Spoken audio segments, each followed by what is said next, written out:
Good morning, everyone, and I hope you are safe, sound, and in best of health as you join us for FinTech Festival India Hyderabad Micro Experience, a true hybrid event that will bring together the best of FinTech to your screens and will chase away the webinar blues you have been feeling for a year and a half.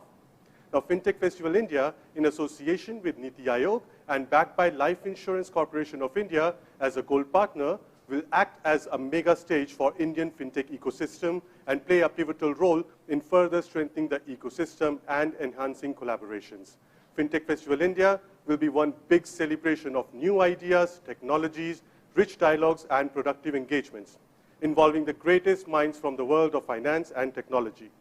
FinTech Festival India is being organized in a unique hybrid format where it will bring together a network of hybrid events held in various cities across India. All these events will be connected to a digital platform that will live stream the conference to reach a wider set of audiences across India and the world. Now, this hybrid format is a necessity brought forward by the COVID-19 pandemic, and yet it also offers the opportunity for even deeper cross-border knowledge sharing, networking, and collaboration. At FinTech Festival India, our aim is to bring the true essence of experience of what a hybrid event should be, and to establish FinTech Festival India as the hybrid FinTech event in India. This is not yet another webinar. This is right here is the true event experience in a hybrid avatar. And today, we are live from the city of pearls and Nizams, Hyderabad. But that is not all that Hyderabad is known for. This city is rightfully titled the future capital of startups in India. Hyderabad, the fourth largest city in India, is also home to 180 plus fintech startups, constituting 42% of the total fintech companies in India. Ranked 5th in India and 15th in APAC region, Hyderabad is already a force to be reckoned with. Our first session of the day, a panel discussion, aims to discuss a very pertinent question in payment sector, and the question is, have we reached the threshold for technology in payments? Now, in today's day and age, payments can be made electronically in seconds without any money physically changing hands. This has made financial transactions possible at almost any time and virtually at any place. To make payment today is easy, effortless, and hassle-free. In this world, we can make payments by tapping on a phone, use of our thumbs and fingers, and that's not all. Trials are already underway for using face and voice recognition technology to complete payments. Now, who needs all those wallets, phones, cards, or even paper, right? With that being said, there are a few questions that come with these advancements. With one of them being, have we reached the pinnacle of technology advancement when it comes to payments? To discuss this and a lot more, we have an amazing panel with us today. And this panel is moderated by Mitra Bhanu Chaudhary, Director, Economic Development and Infrastructure with Ernst & Young. And joining Mitra Bhanu from our live studio are Madhusudan, Chief Executive Officer and Principal Consultant with M-Lumens, Syed Hussaini, who is a FinTech Innovation and Digital Transformation Leader. Also joining this panel through our virtual platform, we have Ankit Bhatnagar, Head of Product with M-Swipe, and Vijay Agarwal, Chief Technology Officer with BharatPay. Welcome to the FinTech Festival India Hyderabad Micro Experience, everybody. And now with that, I would like to pass the mic to our session moderator, Mitra Bhanu, who will take forward the discussions. Stage is all yours, Mitra. Thank you, Amit. And good morning to everyone who are logged into the event. Good morning to all the speakers, to the panelists. Before starting the session, I mean, everybody is aware that fintech and especially digital payments are at the cusp of a revolution. And we are into exciting times. I mean, be it in terms of technology, in terms of hardware, in terms of platform or aggregators. I mean, there are innovations happening every day. And, with so much of innovation, we, kind of at some point come to think that are we at the threshold? Is there more to the ecosystem? And that is where this panel would like to deliberate and come up with suggestions, ideas, and thoughts. So, I would, the panelists are already here. I would start off by posing a very, existential question, I would say, to all the panelists, and we can take this one by one.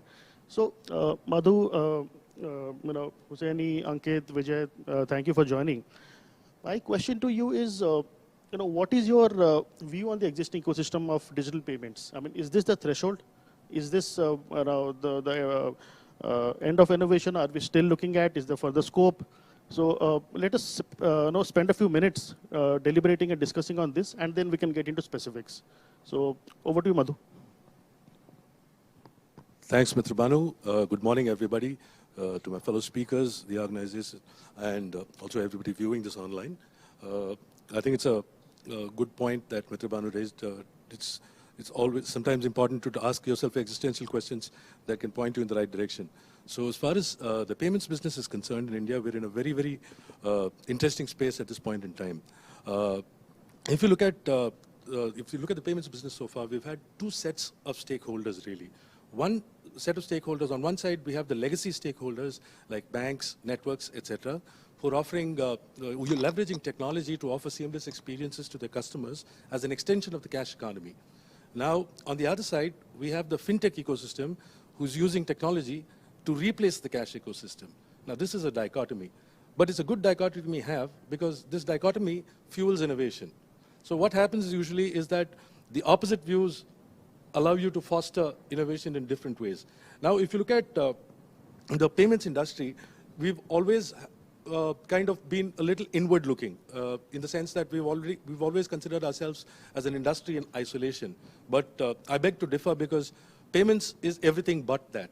Because it's time that we reimagine the payments business in the sense that if you look at it as what is payments for the insurance industry, what is payments for the pharma industry, what is payments for the e-commerce industry, what is payments for the entertainment industry. So this micro view, this reimagined view of the payments business is likely to foster innovation which is more focused in nature as well as gives you larger opportunities to innovate. And we've already seen India's capability to adapt, adopt, and flourish, UPI being a core example. So if you look at UPI, India is the world leader when it comes to the real-time processing today. In June alone, we processed more than 2.8 billion transactions, and we're a leader in the market by a huge distance. So now we've already demonstrated our ability to adopt, adapt, and grow. Now with this reimagined view, if it's a question of whether, it's not a question of whether innovation is happening or whether technology is aiding the innovation or so. It's a question of us reimagining the view of payments so that we don't, with the foundation that's already built, we can go in for an explosive growth phase. And that, I think, is where we find ourselves at this point in time. Yeah. Thank you, Madhu. And I think very important point that payments are not a standalone entity. It combines with e-commerce, it combines with insurance, it combines a lot of other things. Thank you for that. I move on to Hussaini. Would be glad to hear your views on the question. Well, thank you. And I think I really like the points being made by the panelists already, right? So firstly, thank you so much. It's always a pleasure speaking at the FinTech and technology events. I think it's probably a hybrid event or probably an event that I'm personally attending after almost 18 months. I think the last was the Singapore FinTech Festival in 2019. So very glad to be here, and thank you so much for the participants and the audience who have joined us today. So I think given this is the first session of the FinTech Festival India, I'll probably take the foundational view on the payments, and then we can talk about where it is moving towards from here, right? So for me, payments is the most crucial step in any customer and the brand interaction, right? It's somewhere where it's a step to complete the transaction, right? It marks the successful conversation with the customer, right? And I think we have come a long way already. So I mean, from the cash transactions to moving to the personal checks, and then from there moving towards plastic cards, right? And from there using the mobile kind of mobile apps with new technologies like IMPS, then UPI, then UPI 2.0, right? So it's growing. It's really growing with new technologies every other day. And I think I wouldn't be surprised if we move towards crypto and blockchain payments in very near future, right? That's the direction that we're moving. And I think not only the standards and technology, the overall user experience in the channels are getting transformed, right? So I think initially we've been using, take the example of mobile apps. The seamless experience of the payment transactions, the new features getting added every other day on the mobile apps, and not only that, I think the aggressive marketing for the mobile app companies. I mean, that's driving the digital payment industry to a very large extent. Right? And I think that's exactly what we have seen in the last few years already. Right? And I think if we go beyond the mobile apps, I think the future is moving towards the kind of automatic and invisible payment processing. So that's the future that I really see coming very near. And I think not for sure, not that far, And I think for me, the best payment experience is where you really do not want to see the payment processing. Right? That's the beauty of how the payment industry would be moving towards. And I think the best of the successful online businesses who have seen massive growth with strong user experience, I think the success behind it lies with their seamless and kind of non-interactive or non-invasive payment processing. I mean, take example of Netflix, Amazon, and all these e-commerce companies that are doing it pretty effectively. Uber, a great example. The big part of the experience that we get from Uber compared to using a taxi is the payments, right? As a rider, you don't need to worry about fishing your wallet or kind of finding a card and wasting time to do that cash transaction or probably the card transaction. You just walk out, get out of the car. Right? That's the beauty of seamless payments. I think that's exactly where we are moving. And I honestly think there is no limit to the technology and innovation that could be done. Right? So we should look forward to the future. I don't think we are anywhere near to where it should be. Right? So I think really looking forward to the future for this kind of invisible payment processing experience in the new features that we would see in the coming future. So thank you. Thank you, Hussaini. I mean, cabs and e-commerce probably come to the top of my mind when you talk about customer experiences with digital payments. So I think those have been transformative in the last few years. So yeah, great point. Now, moving on to the hybrid version, I mean, Ankit, would request you to come in and share your views, please. Hey, Mitra. Hi, panel. Yeah, I totally agree with what Madhu and Hussaini has put forward. In fact, Mitra, when you started, you also said that we are cusp of innovation, right? So absolutely, we are just warming up to technology in payments is what I'll say. The innovation and changes which have happened in payments is largely laying down those real rules and the form factors which are required. We started with card payments when we got the switching technology as 8583. As the technologies improved, we had internet, and then you saw new payment mechanisms like net banking, mobile payments, right? Even in the card front, as security challenges arise, we see EMV coming in and that technology being adopted on card payment, NFC being introduced, form factor remains same.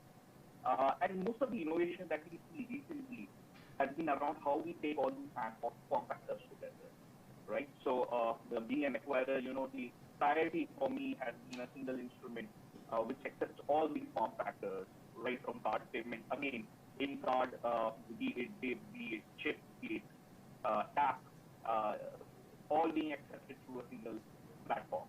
And then at the same time, with new innovations like UPI, how I can read that QR code, with mobile phones having better cameras, being able to scan those QR, and bring those technologies on a single platform.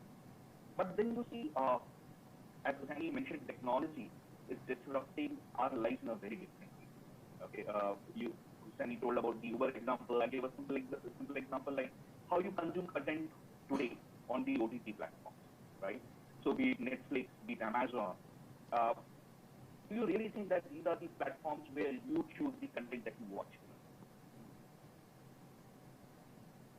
Right? So it's the platforms which are producing those contents, giving the choice which they fit is right, and rightly so. So today, if I log into my OTT account, into my profile, or if I log into my wife's profile, the content which is presented is very different.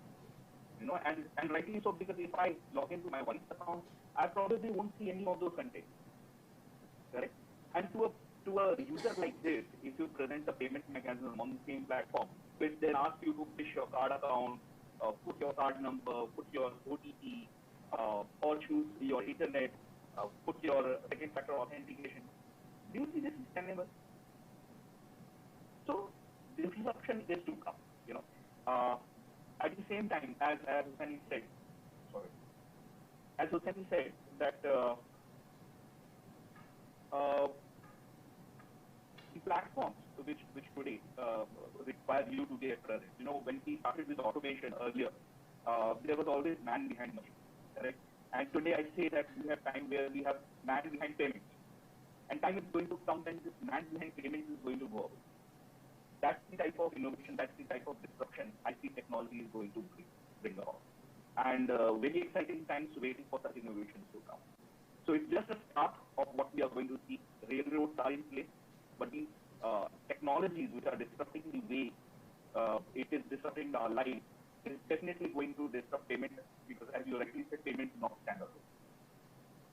Thank you, Ankit. And a great point about personalization. I mean, OTT and content providers have done that.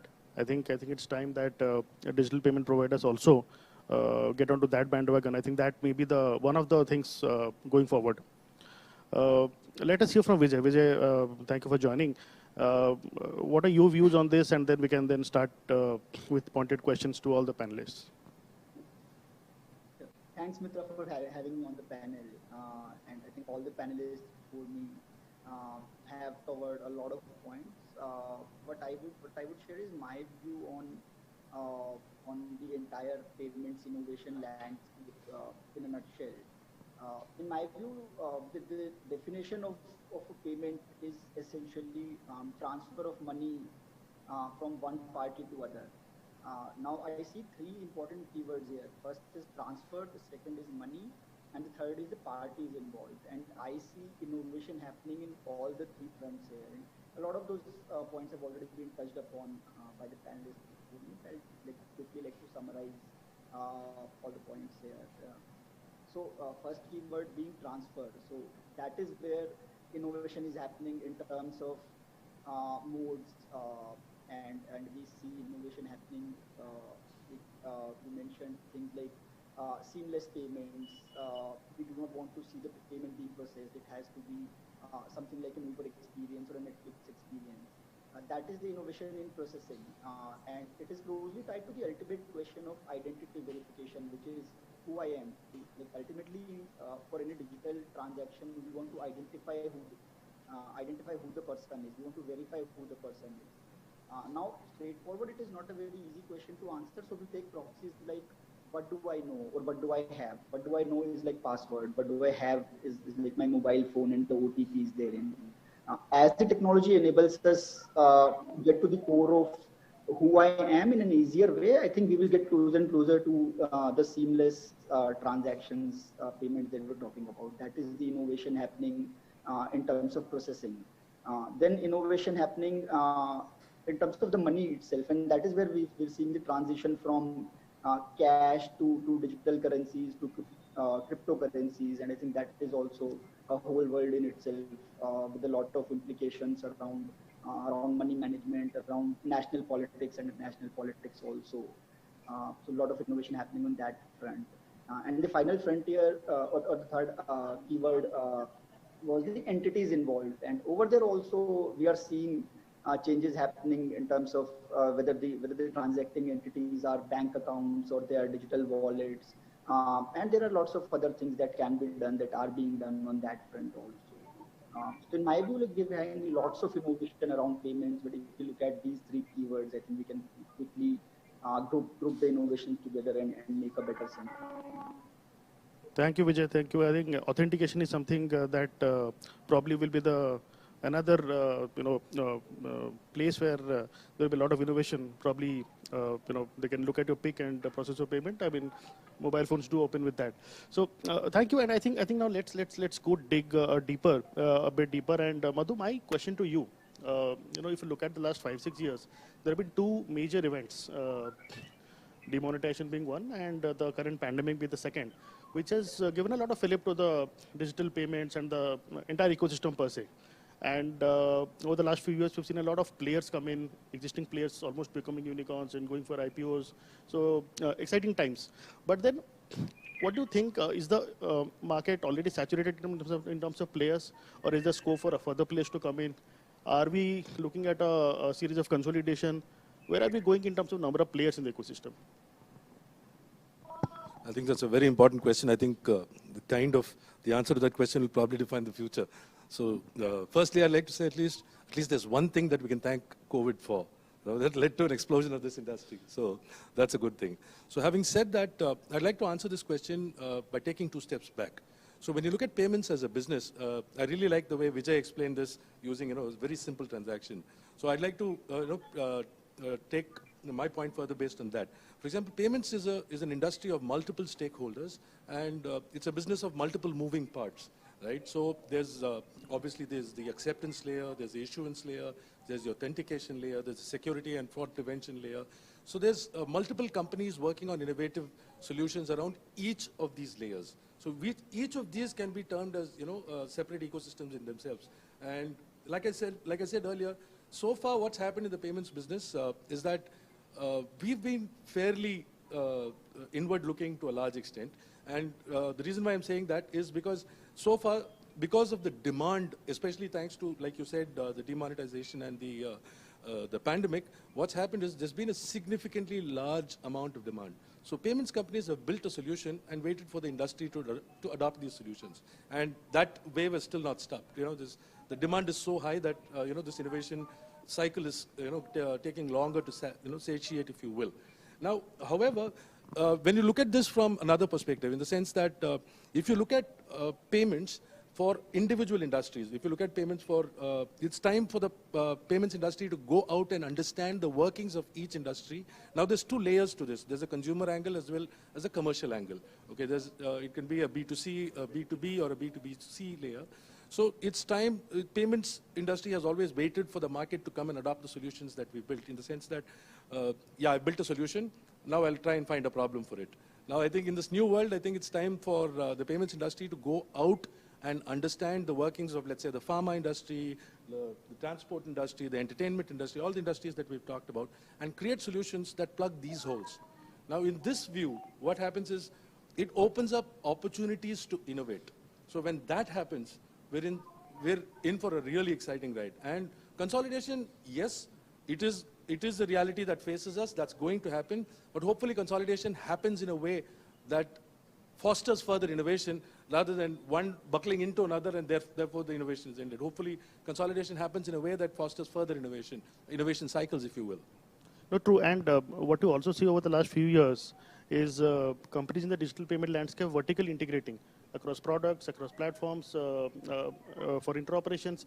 So, I mean, is there scope for companies working in individual spaces to exist, or are we looking at companies which are now large and integrated across the entire ecosystem, or what's your thought? What we've seen now is basically the payments industry spreading its net out wide. We've seen the volumes that the market's been able to generate in terms of adopters, early adopters, and now the people who are coming on board. So the thing now is use the same use cases, or probably innovate to find new use cases and dive deep into each of these industries. For example, a point that I'd like to make is that we're well and truly on our way as far as the consumer payments journey is concerned. So, like I said, we've processed, we've got so many millions of users on the UPI platform, etc. But, and there's some work happening on the commercial side as well. But one layer of this ecosystem that lies largely underserviced is the SME layer. I mean, everybody's talking about the SME layer and, with what focus on different industries, but even with the focus, it lies largely underserviced or unserviced, if you will. So a deep dive will create a lot more opportunities. The more deeper you dive, the more the opportunities that emerge and the opportunities to innovate, and therefore the number of players that can come in. And yes, consolidation is probably an outcome, is an eventuality for these companies, and it should, I would get ambitious if there's an opportunity like this. So I would say overwhelming, yes. There's opportunity for people to come in, scale up, grow, consolidation, future innovation, all of that is a go. Yeah, true, very true. Thanks, Madhu. Hussaini, moving on to you. My question to you is on UPI. I mean, we have seen UPI as a great enabler for improving digital payment, improving the speed, and also interoperability. Now, in your view, what would be the next area of innovation? I mean, we have looked at platforms. Are we looking at hardware? Are we looking at platform? Or are we looking at access to connectivity and POS terminals, etc., both in terms of retail as well as consumers? Where do you see the next innovation happening, a significant one? Yeah, no, I think that's a great question. And honestly, I think most of the panel has already spoke about the potential innovation that we would see in the payments industry, right? And there is a lot that everyone is expecting to happen. I think I'll take a step back and I'll talk you through what has already changed and what I personally think are some of the things, probably 3 things that I think may happen in very near future. So if you see the history, until 2016, almost all the digital payments were through cards and IMPS, right? So especially the mobile apps were using IMPS like Chiller and all the different apps that were there in the market at that time. In 2016, with UPI coming in, that changed the landscape completely. It opened up and it gave enormous opportunities for different platforms, different mobile apps came into picture, offering various capabilities and solutions, right? And then in November 2016, with demonetization, we have seen the whole thing changed completely, right? We have seen the adoption growing like a wildfire, right? So it has changed a lot in the last few years. And if you see the market for cards companies, I think I was just checking out the numbers. In 2019, the card companies were having almost 48% share in the market. In 2020, it came down to 38%. And I think it's further going down, right? And then you see this QR codes becoming integral part of payments technology, right? It seems like in the last 4 years, there were 30 million QR codes kind of created, right? Versus just less than 5 million POS machines, devices came into existence. So see the difference, see the change that's happening already. And I honestly believe in the next few years, I think these are my personal opinion, there are 3 things that I think would probably happen. The first is, as I already talked about, the channels and the user experience. And I think there is going to be a lot of automation on payment processing and the so-called invisible payment processing, right? There is some great examples already with Amazon Go, right? With the advent of AI and computer vision technologies, you just go grab something and move out. You don't need to worry about queues, no hassle, you don't need to worry about spending time doing the payment transaction. Everything happens in the background with zero intervention from either the customers or from the brand or the company who's offering it. I think Alibaba has already launched quite a few checkout free convenience stores in China. And I think I just learned that Microsoft is also working on a similar technology, working along with Walmart. So that's one theme that I certainly think would evolve, right? And the second thing I believe is the in platform solution, that can, that is designed to cater to the larger payments ecosystem. I think something that comes to my mind is the Geo POS machines, right?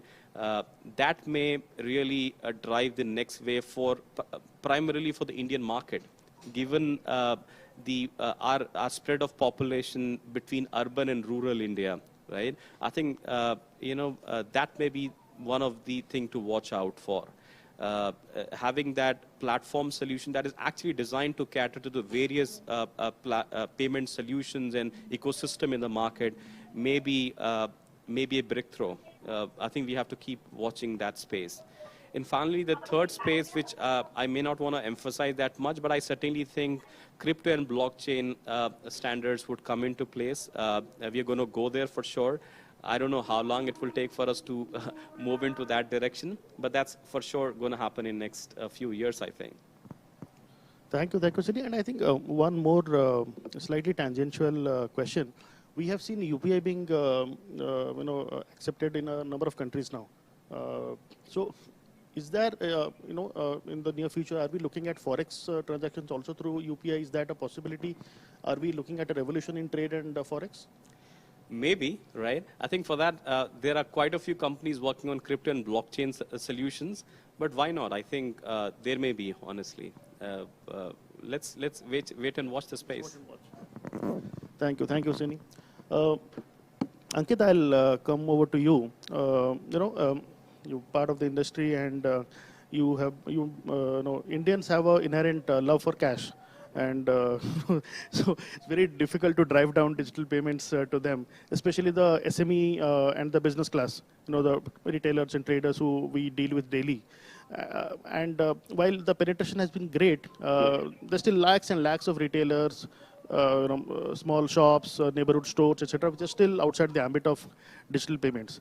Now, with the innovation coming in, with the hardwares, with the QR codes, etc., are these enough? Are these enough to integrate all of them, or a significant portion of them to the ecosystem, or we still need to go, innovate further because there are places without telecom and internet connectivity.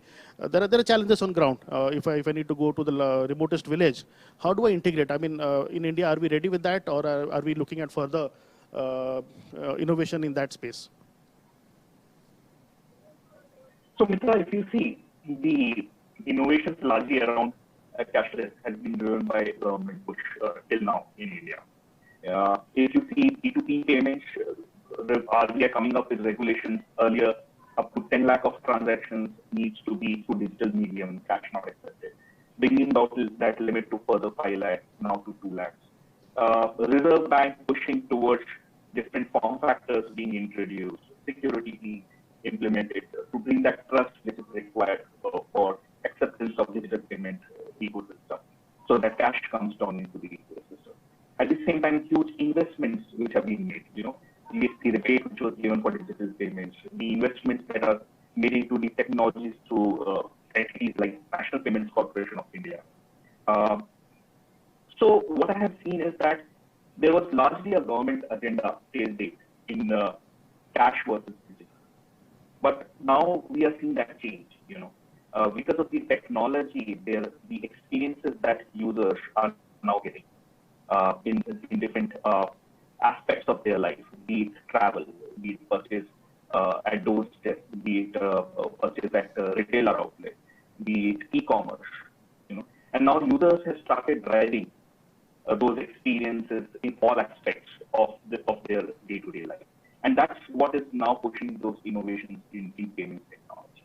And that's going to bring that penetration, to give you another aspect, various players, even in the BFSI segment, have now started bringing those AIs and MLs, to bring out various innovative products. I'll give you an example in terms of, say, even credit. Today, the credit companies are able to actually use various data points which are available for a user to be able to come up with the right assessment to extend credit. So they are able to look at your social media profile. They are able to look at your assets which exist. They are able to look at your earning potential capability, and then come up with what can get extended to you. But this same user, when he is required to make a payment across the counter, what he is required to do is what is the instrument that is available. So it's a debit instrument, it's a credit instrument, how much debit is available, how much credit is available.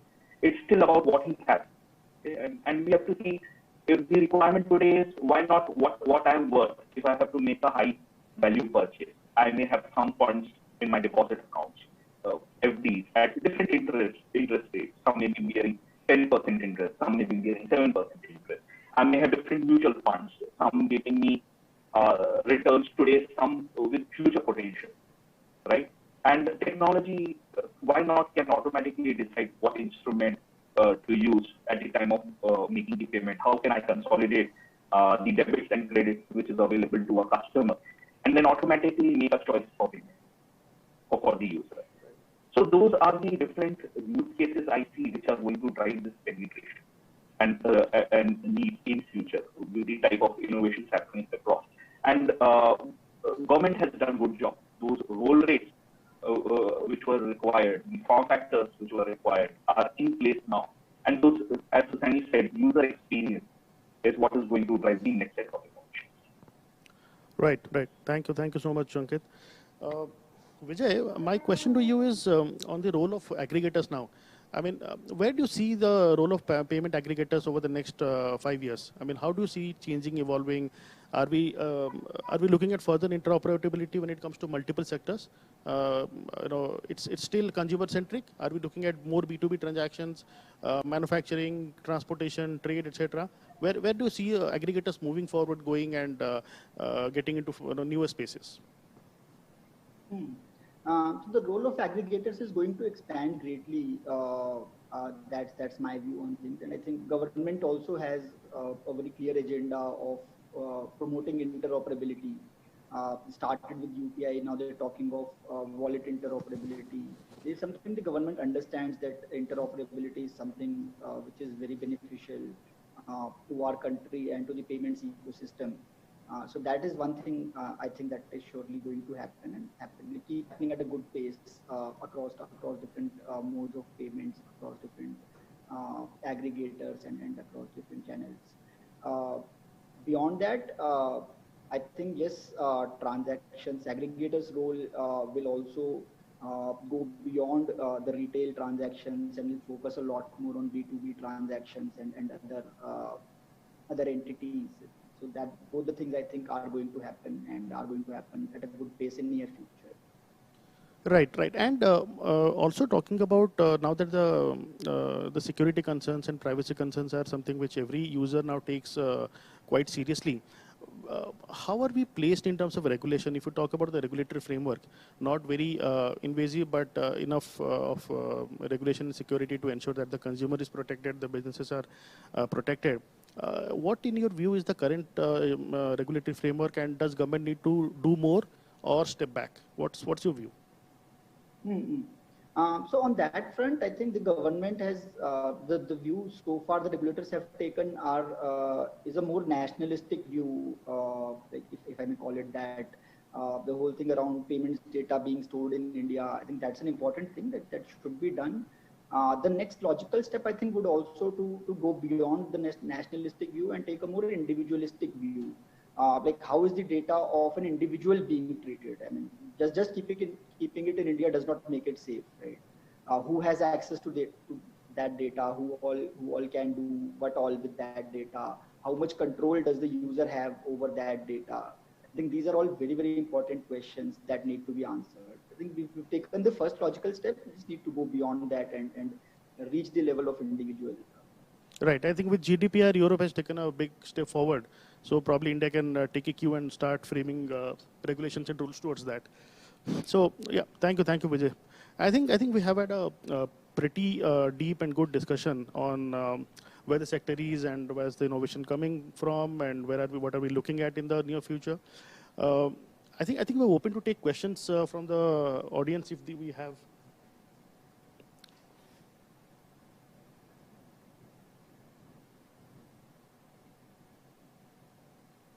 One second, please.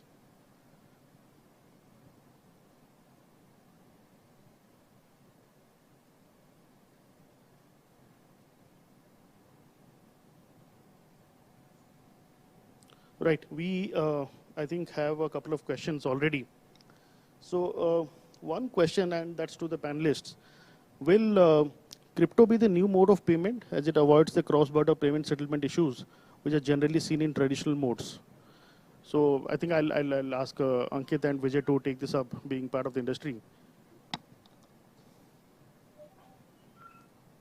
So see, there can be any form factor, so not necessarily crypto. you have debits available in your account. It mainly depends upon what type of regulations that are framed that comes up around the payment methods.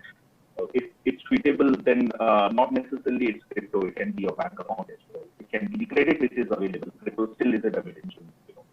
So not necessarily. I say that it is one of the form factors which suit to certain use cases, but then it will depend upon the type of transaction that is to be done across border. There are various trades which require different type of payment mechanism, and so largely it depends upon what are the regulations, and then not one form factor is suited across all methods or use cases. So it will definitely depend. It will surely be one of the form factors which will gain prominence, but not the only one. Yeah, I think regulators obviously are not that fond of crypto for now, so it will take some time to mature. Point taken. The next question we have from Mr. Rohit Lokareddy. Payments pricing is being moved to zero. Now, how do you make it sustainable? Is it only using the data or any other way? Hussaini, I'd like you to take this up, please. Yeah, no, I think that's with MDR getting, with almost zero, that actually has impacted quite a few payments platform already. I think what is working out is the data. I think that can be used between, understanding the patterns and actually how effectively we could use the data. So you're right. I think data is the money now than the taxes and the charges for payment transactions. I mean, yeah, you have to monetize something. You have to earn your revenues, so yes. Sisha Bharat, there's always a scope for R&D in every domain, and the technology will sustain for a minimum of 5 years. But due to continuous developments and accessibility, the technologies are becoming old in a shortened time. Any comments? Madhu, would you like to take this up? I think it's a very interesting question that's posted. If you look at the payments business so far, the way it's operated has been in a cyclic manner. There's been an innovation cycle, and then there's a business cycle. And then there's another innovation cycle and a business cycle. And obviously, because the use cases are getting a lot more democratized and then there's a lot more solutions available, what's happening is the life cycle of these cycles are becoming shorter. But if you look at the overall opportunity, it's significantly large in terms of how do you, there's another way of looking at it. Are you looking at disintermediating, displacing, or democratizing? And the answer to this will give the opportunity to innovate a lot more and create multiple opportunities to innovate here. So that's the I'll probably just add a point here, right? To the question where it says, it generally takes 5 years life cycle. That itself is changing. I think it's no more 5 years. It's much more frequent, right? Even the enterprises like ours, we do not have application that can survive and sustain for 5 years. We have to keep modernizing it, and that's there everywhere. I mean, products don't stabilize, and you're looking at the next version, and yeah. Absolutely. Mr. Jayaprakash K. Couple of items if there is a view. Number one, payments engagement where loyalty is not there or was there with freebies, where it was a losing commercial proposition. Okay. And number two, thinking beyond small tickets locally into large payments internationally with a viable mutual proposition. I think we've discussed, but I think Vijay, would you like to take this up, please? Yeah, both of these are very interesting points, and there is already work happening on both the fronts. So international payments, there is a lot of innovation happening on that. We just discussed about cryptocurrency, and even without cryptocurrency, there is a lot of work happening on bringing efficiencies for cross-border payments. And on the other point also, there is a lot of work happening. So I think those are all fairly ripe opportunities for a good innovation going forward. Right, Vijay. Thank you. I think due to paucity of time, we'll take so many questions. Before handing it over to Amit, I'd like to personally thank all my co-panelists, all the speakers, both in hybrid and physical mode, for taking the time out. I mean, wonderful discussion, and I'm sure this set a wonderful stage for the entire micro experience leading up to the FinTech India Festival. So thank you so much. Over to Amit, please. Life is about challenges. Life is about opportunities. Time for joy. Time for celebration. And time to introspect. Thankfully, In every one of life's moments, and even beyond life itself, there's LIC. Where there is life, there's always LIC. Zindagi ke saath bhi